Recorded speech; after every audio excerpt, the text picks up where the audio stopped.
Assalamualaikum warahmatullahi wabarakatuh. Perkenalkan, nama saya Afnan Kurnia Amelia dengan NIM 11211000071. Saya di sini akan menjelaskan tentang usaha UMKM jus buah dan sop buah Wafa Jus yang berada di Jalan Raya Pasir Gombong. Ada di ruko, tepatnya di dekat lampu merah Pasir Gombong, di dekat Mahaji Kores. Nah, di sini untuk memenuhi ujian akhir semester mata kuliah studi kelayakan bisnis. Nah, di sini itu yang pertama dari aspek sumber daya manusianya ya. Nah, di sini dari aspek sumber daya manusianya itu ada karyawannya. Nah, di sini pasti dibutuhkan tenaga kerja yang ahli. Maksudnya kalau nggak ahli, yang memiliki pengalaman di bidang tersebut. Nah, karena apa? Karena misalkan dalam berusaha si karyawan tersebut itu sudah memiliki basic pengalaman di bidangnya, maka dia akan lihai atau dia akan ahli, akan mudah menjalankan pekerjaannya. Karena apa? Karena sudah terbiasa. Nah, di sini saya lihat yang baru-baru ini itu karyawannya ganti, yang tadinya perempuan menjadi laki-laki. Nah, di sini karena usahanya jus mungkin terlihat simpel ya, jadi walaupun tidak memiliki pengalaman, basic pengalaman atau dari pekerja sebelumnya, tapi dengan belajar di sini, dengan saya kunjungan ke tempat tersebut, saya melihat karyawannya cukup lihai, cukup terbiasa dan baik dalam melakukan pekerjaannya, dalam membuat jusnya, dalam memblendernya, seperti itu. Nah, di sini dibutuhkan pastinya apa? Dibutuhkan keterampilan. Nah, saya lihat si karyawan yang melayani customernya itu ahli sudah terbiasa gitu melayani pembeli. Nah, gitu. Dengan dia menyiapkan buahnya, seperti contoh kemarin saya juga membeli produknya, yaitu jus alpukat. Nah, pasti kan otomatis buahnya dibuka dulu, alpukat kan dicongkel dulu. Nah, dia udah lihai, terus takaran es batu dengan takaran airnya seberapa gitu sudah paham, dan untuk rasanya bisa ditambahin susu gitu biar lebih nikmat. Itu sudah oke, sudah enak, sudah pas. Dan untuk takaran blender caranya blendernya itu berapa menit itu sudah oke sih. Terus lah di sini untuk karyawannya, selain dia melayani si customer, si karyawannya juga dia sekaligus sebagai kasir dan sebagai pemasarannya juga, dan sebagai melakukan pembukuannya juga. Jadi direkap dalam satu human, dalam satu karyawan yang melakukan semua pekerjaan itu. Nah, misalkan dia membeli, bisa juga ditulis di buku. Tapi untuk seperti itu mungkin jika ramai mungkin terasa ribet ya. Yang saya lihat tidak ditulis di buku, dan saya dengan wawancara juga, jadi pembukuannya dari hasil perhitungan buahnya dan uang yang dihasilkan. Nah, gitu. Terus untuk pemasarannya Nah, jus dan sop buah ini pemasarannya itu lewat by WA atau dari orang ke orang. Nah, di sini itu apa ya? Jadi kan letaknya tuh di termasuknya di pinggir jalan, dekat jalan raya. Lah, di situ kan dekat kontrakan yang banyak. Nah, di situ dia itu sistemnya melayani kayak DO gitu, bisa diantar sampai ke kontrakan atau kos. Nah, by WA, jadi di sini masuk ke grup kontrakannya karena masih dalam wilayah silahan yang mempunyai kontrakan. Nah, promosinya kan lewat by WA, terus di situ kalau sudah buka dipromosikan Bapak Jus dan sebuah sudah buka. Nah, bisa diantar sampai ke depan kosan. Nah, gitu. Menurut saya efektif sih, karena apa? Karena zaman sekarang itu kan Gen Z atau anak muda zaman sekarang pasti orangnya mager gitu untuk keluar sekedar membeli minum, membeli makan ataupun membeli barang-barang lainnya. Nah, gitu. Jadi di sini adalah kesempatan yang bagus buat usaha tersebut.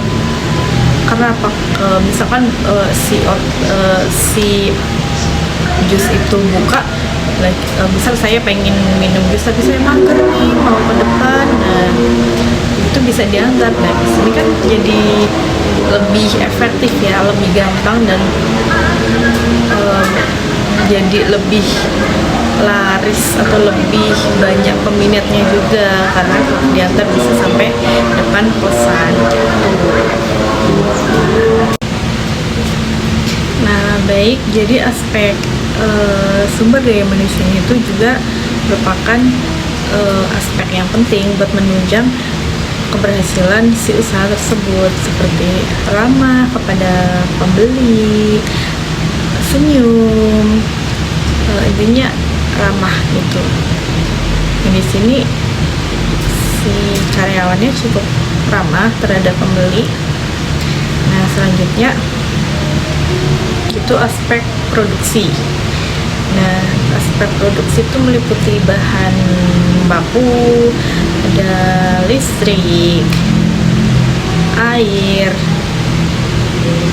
es batu, dan peralatan. Nah, di sini itu sistemnya itu si usaha tersebut menyewa tempat di lahan tersebut di situ ya. Nah, jadi bahan bakunya juga harus yang kualitasnya itu yang bagus gitu, yang buahnya segar. Karena apa? Kalau buahnya segar pasti pembeli akan membeli pasti lebih enak, lebih suka dibanding kalau mau membeli tapi buahnya itu udah layu, udah nggak segar. Jadi kayak mau beli kayak buahnya dari covernya aja ini udah nggak bagus gitu, pasti pembeli akan memilih yang terlebih dahulu pasti covernya, baru dalamnya itu seperti apa gitu. Kecuali kalau emang sudah tahu kalau itu rasanya enak. Bagi pembeli yang baru pemula kan pasti belum tahu itu enak atau tidaknya. Nah, berarti cover itu sangat penting gitu. Baik, selanjutnya dari proses pembuatannya, di sini di buahnya itu dicuci terlebih dahulu sebelum buah itu dipajang di etalase ya, di depan itu. Nah, jadi dalam keadaan sudah bersih, lalu ditutupkan etalasenya itu biar terhindar dari hewan-hewan kecil seperti lalat dan lain-lain. Sudah oke. Nah, terus pengemasannya pakai seal apa namanya, yang buat ngesil si cupnya itu cup-sealer ya, pakai cup-sealer, jadi nggak tumpah, dan dipastikan dibolak-balik agar nggak tumpah. Sudah oke.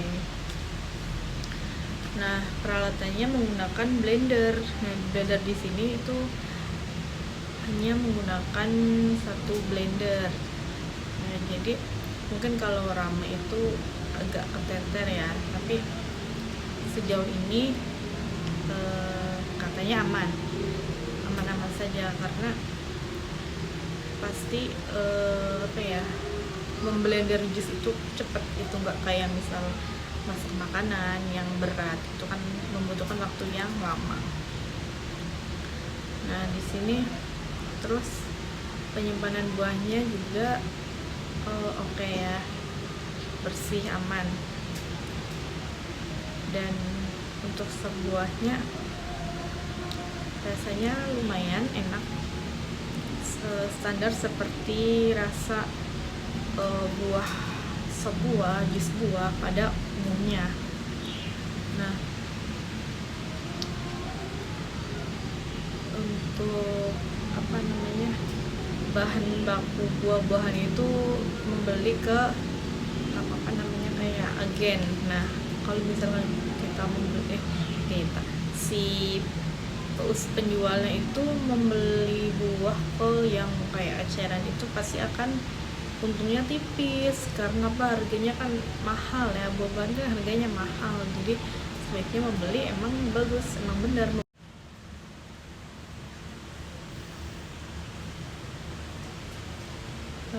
baik. Jadi kan pemasarannya itu apa namanya, by WA. Nah, hanya by WA, jadi menurut saya itu kurang apa ya, kurang booming, kurang bagus ya. Karena apa? Karena pasti yang itu ruang lingkup tujuan customernya pasti untuk yang kenal by WA, yang sudah berteman ataupun dari orang-orang gitu ya. Kita bisa mencontoh dari usaha jus buah yang ada di TikTok yang viral. Ada brand namanya, ada itu X ya. Nah, di situ tuh marketingnya dia pintar, karena dengan platform media TikTok sekarang yang sangat luas dan booming di FYP itu, dia memanfaatkan media TikTok tersebut gitu, dan live setiap hari dengan hanya walaupun usahanya dari merintis usaha jualan jus buah dan sebuah itu menjadi booming, menjadi banyak yang membeli gitu, banyak peminatnya dengan kelucuan dia, dengan kelucuan dia, dengan tingkah random dia, dengan live dia, dengan apa adanya dia, dengan strategi marketingnya si usaha tersebut itu. Bahkan ada selebgram yang rela datang ke situ hanya untuk membeli jus tersebut karena penasaran, karena emang marketingnya itu menurut saya ya oke sih. Karena apa sih ya, karena sekarang itu banyak yang viral itu karena hal-hal tertentu gitu, kayak lucu ataupun intinya bisa menarik pelanggan gitu.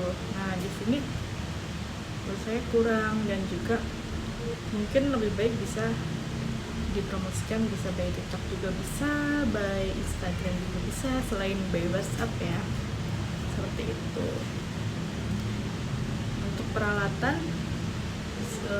sudah cukup lengkap, ada gerobaknya, ada kursi tempat duduk untuk menunggunya pesanan, ada blender, meja, ada untuk yang tempat menyimpan uang itu, seperti itu.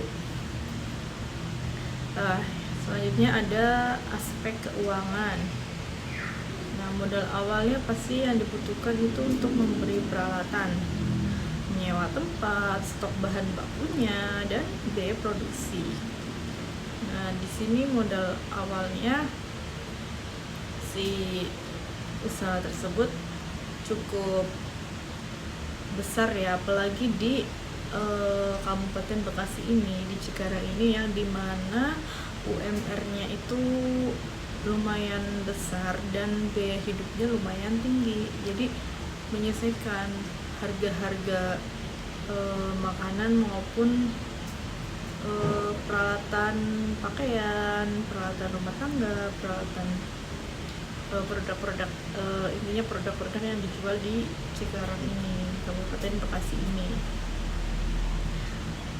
Terus untuk aspek keuangannya ada pemasukan dan pengeluarannya. Nah, di sini pasti yang namanya usaha pasti menginginkan keuntungan ya. Nah, dari bahan baku si usaha tersebut itu mengambil dari agen, jadi kan harganya itu lebih murah dibandingkan ngambil ke reseller ataupun ke toko buah pada umumnya ya. Jadi bisa mendapatkan keuntungan yang lebih tinggi gitu dibandingkan kita membeli buah dengan harga tinggi dijual dengan harga yang menipis gitu. Nah, di sini tuh keuntungannya lumayan karena membeli bahan baku buahnya itu di toko agen yang relatif murah, jadi bisa mendapatkan margin keuntungannya itu lumayan tidak terlalu menipis gitu. Nah, selanjutnya ada aspek teknologinya. Nah, di sini ada teknologi menggunakan listrik, pengurangan pasti dari pendapatan, pemasukan, pengeluarannya untuk listrik termasuknya ya. Terus penggunaan mesin paling menggunakan mesin blender dan cup filler, mesin press yang untuk cupnya itu. Nah, dari sini itu penggunaan teknologi tersebut bisa lebih efektif, menyingkat waktu dan lebih rapi, lebih gampang, efisien gitu dibandingkan yang pada dulu kan belum ada cup mesin press, cup filler, jadi pakai yang tutup cup itu loh, jadi kurang efektif untuk dibawa kemana-mana. Resikonya tumpah, untuk apalagi bagi yang perjalanan lumayan jauh ataupun yang jauh gitu. Nah, di sini memakai cup filler jadi lebih aman dari tumpah ataupun apa gitu, kecuali kalau udah diminum ditulis pakai sedotan itu, tapi resikonya masih minim karena pasti akan keluarnya dari sedotan itu. Nah gitu. Nah, untuk blendernya juga menggunakan blender yang bagus, jadi lebih pasti yang dicari itu keawetan, apalagi ini dipakai setiap hari untuk memblender. Pasti kalau membeli blender yang maksudnya merek yang murah dan kurang awet, pasti nanti suatu saat dalam jangka waktu berapa lama akan cepat ganti. Nah, di sini sudah bagus pembelian blendernya itu yang merek yang awet, tahan lama, lumayan tahan lama. Nah, di sini kalau untuk aplikasi menggunakan pemanfaatan kayak GrabFood, Gojek ataupun ShopeeFood di sini belum ada, jadi teknologinya kurang untuk media promosi, karena paling yang sekedar mampir ke sini yang tahu dan by WhatsApp dan by orang ke orang gitu. Nah, selanjutnya ada dari aspek manajemen resiko. Bisa jadi dari kehilangan bahan baku, apa itu? Misalkan buah-buahannya itu mudah rusak. Karena apa? Karena buah-buahan itu dari hari ke hari apabila tidak digunakan itu pasti akan layu, akan nggak segar gitu, jadi kurang, bisa menjadi resiko dalam usaha tersebut. Terus ada yang selanjutnya, ada perubahan tren. Nah, selera konsumen di sini kan berubah-ubah. Dan untuk mengatasi ini, si penjual atau si pelaku usaha ini harus bisa berinovasi lah. Inovasinya apa lah? Yang pertama, si pelaku usaha ini selain membuat jus buah, dia mengadakan juga menu sop buah. Sudah termasuk inovasi. Tetapi di sini kan menunya hanya jus buah dan sop buah. Baik, di sini kan menunya hanya jus buah dan sop buah lah. Di situ dengan adanya selera konsumen yang berubah-ubah, menurut saya lebih baik juga mengadakan menu apa yang berkaitan dengan bahan baku buah. Bisa dengan apa? Salad buah, salad mangga bisa juga.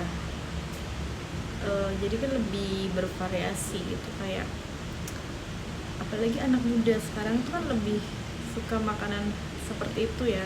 Kalau nggak manis, yang pedas. Nah, di situ bisa menjadi peluang usaha, peluang buat berinovasi itu menurut saya. Terus ada persaingan bisnis pastinya. Pasti banyak bisnis yang bermunculan yang berjualan jus buah. Pasti nggak cuma 1-2, banyak sekali, bahkan tempatnya berdekatan. Nah, di sini kita bisa di sini menurut saya itu bisa dengan apa? Dengan meningkatkan nilai tambah si usaha tersebut. Misalnya memberikan promo, terus layanan pesan antar atau kualitas produk yang lebih baik. Nah, di sini sudah dilakukan oleh usaha jus buah Silava itu, melakukan layanan pesan antar, sudah dilakukan. Ya, yang memberikan promo itu belum dilakukan. Dan kualitas produknya baik. Nah, nggak baiknya jika buah-buah tertentu yang jarang dibeli, kayak misal buah pir, buah apel, dibikin jus itu jarang pembelinya. Nah, dari wawancara itu yang banyak peminatnya itu ada buah jus mangga, jus alpukat, jus strawberry, dan jus melon. Itu banyak peminatnya. Nah, buah-buah yang lain itu peminatnya kurang.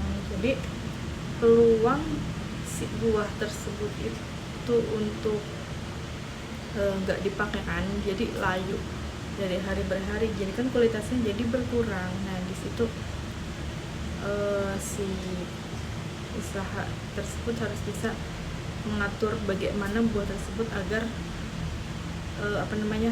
tetap segar. Dengan apa? Dengan mengurangi stok buah-buah yang jarang dibeli menurut saya ya. Jadi memperbanyak stok yang buah di mana yang banyak peminatnya, dibanyakin. Nah, sedangkan buah yang peminatnya kurang tuh dikurangin gitu stoknya, biar nggak terlalu mengalami kerugian atau meminimalisir kerugian gitu. Terus juga manajemen risikonya dari aspek tersebut bisa juga ada kesehatan dan kebersihan. Misalkan kebersihannya kurang, itu juga bisa meningkatkan resiko terhadap kesehatan si pembelinya. Jika produknya tidak higienis, dapat merusak reputasi si pelaku usaha tersebut. Dan di sini bisa dengan apa? Memastikan standar kebersihannya di setiap dalam melakukan proses produksi atau dalam melakukan proses pemblenderan atau pengelupasan si buah tersebut. Nah, menurut saya nih, walaupun si buah tersebut misal sudah dicuci dan ditaruh di etalase dan ditutup dengan tirai ataupun apa itu, kan untuk menghindari buah dari hewan-hewan. Nah, tapi tetap di situ masih ada resiko kurang kebersihannya. Nah, menurut saya mungkin kalau ingin lebih bersih lagi, menyediakan tempat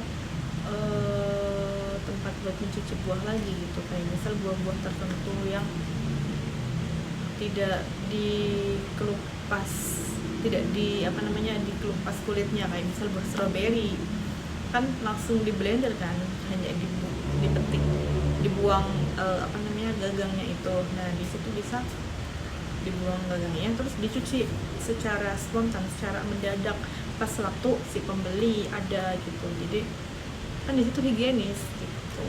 Jadi bisa meningkatkan kepercayaan kepada customer atau pelanggan, dan juga bisa meningkatkan reputasi si usaha tersebut, karena pasti si pelanggan bukan di sana buahnya bersih, tempatnya ini itu, dan di situ. Menurut saya tuh mungkin bisa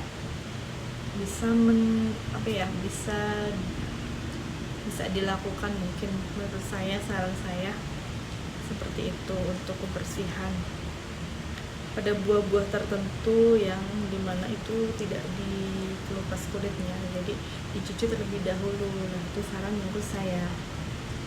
Nah, secara keseluruhannya, jadi dari aspek SDM, aspek produksi, aspek keuangan, aspek manajemen risiko, dan aspek teknologi itu menurut saya sarannya promosinya lebih ditingkatkan lagi, sebaik TikTok atau Instagram bisa ditambah ya. Jangan hanya lewat WhatsApp saja, karena di zaman sekarang orang-orang banyak menggunakan media sosial tersebut, apalagi TikTok. Nah, bisa juga ditambah dengan aplikasi Shopee Food, GrabFood, GoFood gitu. Jadi kan lebih banyak peminat atau si pembelinya, karena kan kebanyakan zaman sekarang pada malas untuk keluar membeli gitu, karena ya seperti itu. Jadi ditambah untuk media promosinya. Nah, terus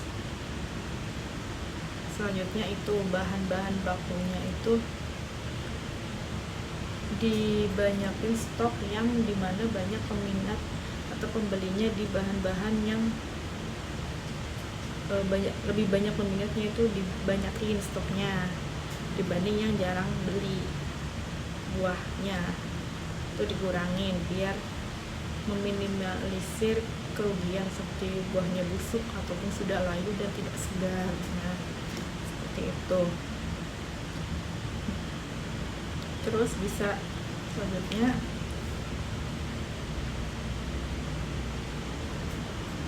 untuk menurut saya juga dicuci buahnya itu ketika mau memblender untuk buah-buah tertentu, itu saran saya. Terus selanjutnya menurut saya dibuatkan aplikasi kasir untuk memantau pemasukan, pengeluaran, stok bahan baku, jadi lebih gampang untuk menghitungnya, menghitung margin keuntungan. Atau bisa juga dengan pembukuan manual di buku. Nah, mungkin cara ini agak ribet, tapi menurut saya bisa membantu, apalagi namanya manusia pasti kadang lupa gitu.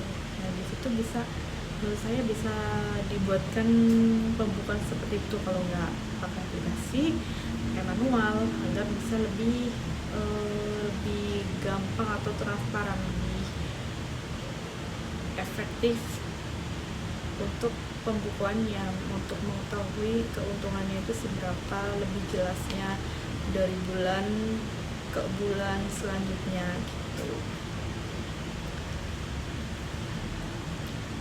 Nah,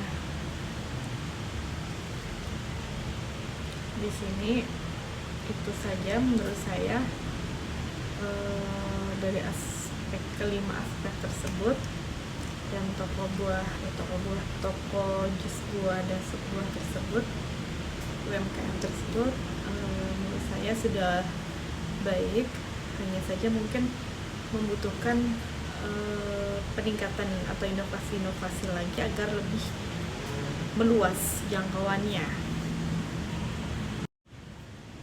Nah, baik, jadi seperti itu kurang lebihnya menurut saya, saran saya. Jadi bisa ditingkatkan lagi untuk perbaikannya, berinovasinya, agar usahanya makin maju, makin lancar, dan makin bisa meluas di jangkauan yang lebih besar. Baik, sekian kurang lebihnya pemaparan dari saya. Apabila ada kata yang kurang berkenan, saya mohon maaf. Sekian, terima kasih. Wassalamualaikum warahmatullahi wabarakatuh.